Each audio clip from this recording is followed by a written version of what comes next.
Mi nombre es Víctor Alberto Ramos, soy geólogo, egresado de la Universidad de Buenos Aires en el año 1965.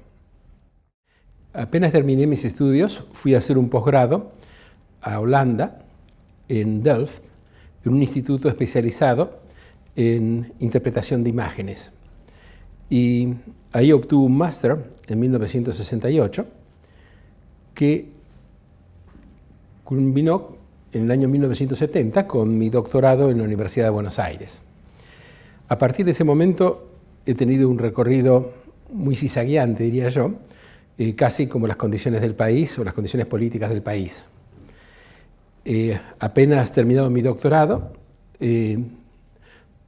tuve que seguir mis trabajos en Brasil.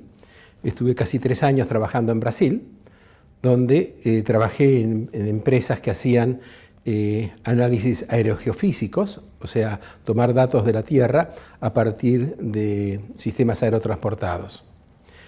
En el año 74 decidí volver al país y fueron años muy difíciles porque en esos años, justo el día que yo volví al país, murió el presidente de la Nación, el general Perón, lo que hizo generar toda una serie de problemas, digamos, de retorno, pero poco a poco fui encontrando un lugar, especialmente en el Servicio Geológico Nacional. Quizá lo que yo soy se lo debo en gran parte al Servicio Geológico Nacional, pues me ha permitido trabajar en el campo durante largos meses al año, desde Jujuy hasta Tierra del Fuego. Y eso es muy importante para un geólogo porque uno tiene la oportunidad de conocer directamente en el terreno las características geológicas del país. Llegado a la democracia en 1984, ingresé nuevamente en la Universidad de Buenos Aires como profesor y desde esa época estoy trabajando en la Universidad de Buenos Aires. Es muy interesante constatar que apenas regresé, pude aplicar gran parte de mi conocimiento adquirido a través de los trabajos de campo y ellos me valieron poder obtener una beca Guggenheim, donde el tema de la beca era fascinante, era comparación de los sistemas montañosos del hemisferio norte, que me permitieron, desde los Himalayas hasta las Rocallosas, pasando por los Pirineos, los Alpes y los Apalaches, conocer gran parte de los sistemas montañosos del hemisferio norte. Y eso fue muy enriquecedor, porque tan pronto uno empieza a comparar y compararlo con lo que uno había visto en los Andes, llega rápidamente a ver lo único y lo característico que tienen los Andes.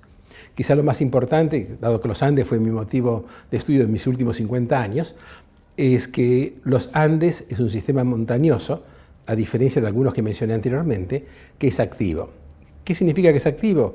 Que está continuamente bajo la amenaza de terremotos que lo van estructurando, continuamente bajo erupciones volcánicas, y es donde ahí el geólogo tiene oportunidad, no solamente del punto de vista académico de investigar estos procesos, sino de ver cómo puede ser útil a la sociedad a través de ese conocimiento y realmente uno puede llegar a aplicar muchas cosas del punto de vista académico que son útiles para la sociedad.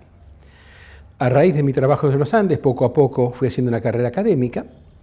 En el año 93 me nombran miembro honorario de la Sociedad Geológica Americana, primer miembro honorario de Sudamérica en esa academia, que tiene más de 100 años de antigüedad.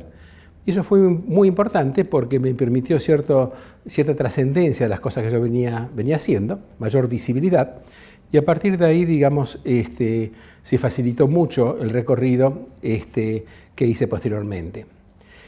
Mis estudios en la cordillera patagónica me valieron tiempo después de que me nombraran miembro de la Academia de Ciencias de Estados Unidos, un hecho también interesante porque soy uno de los primeros geólogos sudamericanos que participan en esa academia, latinoamericanos que participan en esa academia, y que me ha permitido, junto con otros estudios que he realizado durante los últimos 20, 30 años, entender cómo funcionan los Andes. Al decir entender cómo funcionan los Andes, hay que destacar que no solamente los Andes argentinos-chilenos, sino que he trabajado en Bolivia, en Perú, en Ecuador, en Colombia, y eso me permitió tener una visión integral de cómo son los Andes.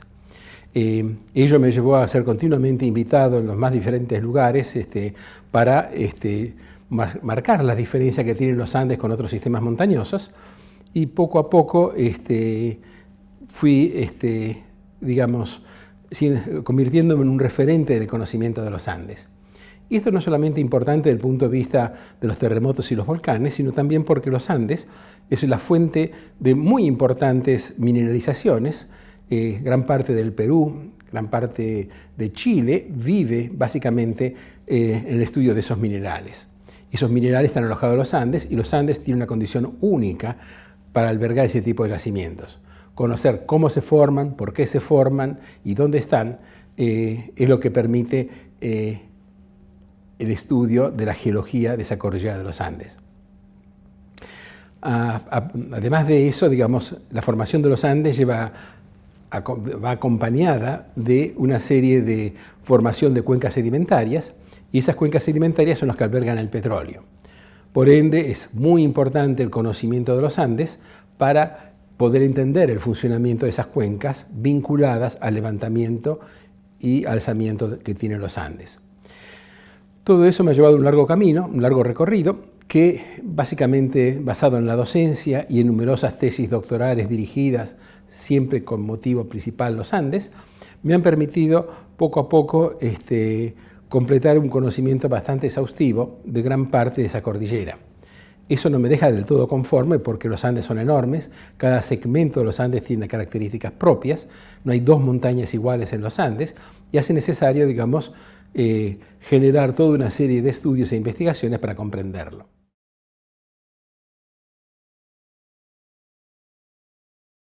Mi incorporación a la academia es reciente, ha sido hace menos de un mes, y despierta muchas expectativas.